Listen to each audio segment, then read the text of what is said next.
প্রত্যেকদিন হয়তো সকালবেলা দিলাম আধা 1 ঘন্টা এবং আবার ফির সারাদিন দেওয়া আবার বিকেলবেলা দিলাম 1 ঘন্টা। কোনো পরিশ্রমই নেই, এখানে কোনো শুধু খালি পরিশ্রম বললে কি মাটিটা প্যাকেট করা, এছাড়া বাকিদার কোনো পরিশ্রম নেই। আমি সাদুল ইসলাম রানা, আমার বাড়ি হচ্ছে পূর্ব গোপালপুর, পলাশবাড়ি গাইবান্ধা। আমি বর্তমানে মাদারহাট আদর্শ উচ্চ বিদ্যালয়ের বিএসসি শিক্ষক। আমরা গ্রামের মানুষ, কৃষিকাজ আমার বাবারা করছে, বিধায় কৃষকের সন্তান। চাকরির পাশাপাশি কৃষিকাজ ছাড়া তো চাকরি দিতে কোনো উন্নতি করা যাবে না। ছাত্র অবস্থা থেকে বাবার সাথে মাঝে মাঝে জমি গেছি, আগ্রহ যেহেতু জমা জমি যুদ্ধ আছে, জমা জমি কেন ফেলে রাখবো। আমি মাদারহাট শালদেপুর ধাবাহাট হিঙ্গের পাড়া স্কুল, ওখানে আমি ডিউটি করতে যাই, দেখি ওখানে পার্শ্ববর্তী দেখে আমি একটা চিন্তা ভাবনা করলাম এটা আমিও করব।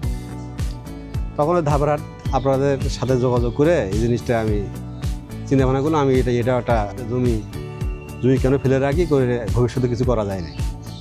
অবশ্য প্রথমেই ভাবছিলাম এটা করা যাবে, পরিশ্রম না করলে তো কিছু করা যাবে না। যেহেতু আমি এখন বিএসসি শিক্ষক, বায়োলজি নিয়ে লেখাপড়া করছি, এগুলো করলেই করা যাবে, তারা যদি সহযোগিতা করে, এবং আমি করে এখন মোটামুটি ভালো লাগতেছে। এর মধ্যে আমার একটা অভিজ্ঞতা হলো, এইগুলো পালা করলাম, ভ্যান করে নিয়ে এসে এখানে পালা করে কী করবে, এগুলো অনেক প্রশ্ন করছে। তখন আমি আদা করি কীভাবে বস্তা করে করবো। আর বস্তা করে করাতে অনেকে লোক দেখতে আসছে, দেখে এসে অনেকেই চিন্তাভাবনা করছে যে কী হবে না হবে। অনেকে মনে করছে হবে, আবার অনেকে কাছে হবে, অনেকে কাছে টিভি দেখছে, বিভিন্নভাবে ভিডিও দেখছে না আদা হয়। এবং প্রথমে আমি ঘাবড়াছিলাম, মানুষ 50% লোক করছে ভালো, আর ভয় দেখাচ্ছে না। তাতে পরবর্তী যখন আমি আদাটা গাললাম, গালার পরে কষ্টটা আমার মনে হলো না। যাই হোক, মোটামুটি ভালো লাগলো, এবং আস্তে আস্তে দেখি অনেকটা হয়ে গেছে, এবং এলাকার লোক এখন অনেক খুশি, তারা আগ্রহ হয়ে গেছে। এটা আমি অত্যন্ত সাধুবাদ জানাই, এটা গ্রামগঞ্জে ছড়াইয়া দিয়েছে, কারণ তারা ভালো।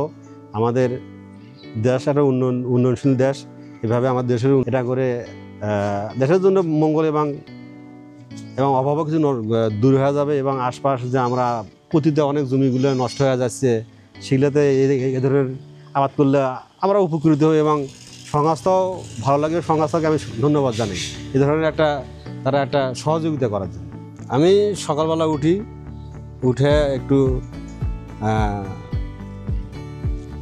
নিয়ে জিনিসটা পরিষ্কার করলে ভালো লাগে, সুন্দর লাগে। সকালবেলার আবহাওয়াটা ভালো লাগে, দেখতেও ভালো লাগে, এবং ওই গোড়াগুলো আমি আস্তে আস্তে বুলে দিই, এবং এটা করি। এবং তারপর আবার বিকেলবেলাও আমি করি, কারণ মাঝখানে স্কুলে যাই। এই বিকেলবেলা সকালবেলা আমি সবসময় লাগিয়েই থাকি। এখানে আমার সন্তান ছেলে আছে, সেও দেখে, আমার স্ত্রী সেও দেখে। তারপর 13 জন মিলে আমরা এই জিনিসটা শেয়ার করি। আমরা সঙ্গে তাদের সাথে পরামর্শ করছি, তার সঙ্গে যা উপকরণ সব দিয়ে গেছে। এবং এখনও আমি যখন যেটা আমি মোবাইল করছি, সঙ্গে তারা মোবাইল রিপ্লে করে সব কিছু পরামর্শ আমাকে দিচ্ছে। আমাকে প্রথমে তো জৈব সার, কেঁচো সার, আদার সব কিছু দিয়েছে, বস্তা। আবার পরবর্তীতে আবার আসলো, তারা দেখলো, দেখার পরে আবার কীটনাশক দিয়ে গেছে, বীজ দিয়ে গেছে। 7 দিন পর আমরা যে কীটনাশক দেওয়ার পরে আবার কি নষ্ট হয়েছিল কয়েকটা বস্তা, সেই বীজগুলো তারা দিয়ে। আমি ভবিষ্যৎ পরিকল্পনা বলতে কি, যদি এলাকার লোক, যেহেতু আমাকে অনেক কজন বলছে এখানে আমরাও করব, তাতে আমি চাচ্ছি এখানে একটা এলাকাতে একটা ছড়ায়া যাক। এরা সমিতি করলে অন্তত হয়তো এলাকাটা আরও কৃষক বাড়বি, খামারি বাড়বি, এলাকার উন্নয়ন হবি, দেশের উন্নয়ন হবি, এবং সমাজেরও নাম হয়। প্রতিটা জমি, যে জমিগুলোর কোনো আবাদ হয় না, কোনো কাজে লাগে না, সেই জমিগুলো তো আবাদ করা যায়। এটাই আমার অভিজ্ঞতা। মানে আমরা চাচ্ছি বাংলাদেশ সোনার দেশ, যে কোনো জমিতে আবাদ করা যায়। এবং সবচেয়ে বড় কথা হলো কি, এখানে কোনো আবাদে কোনো ভালো জমি কোনো ক্ষতি হয় না।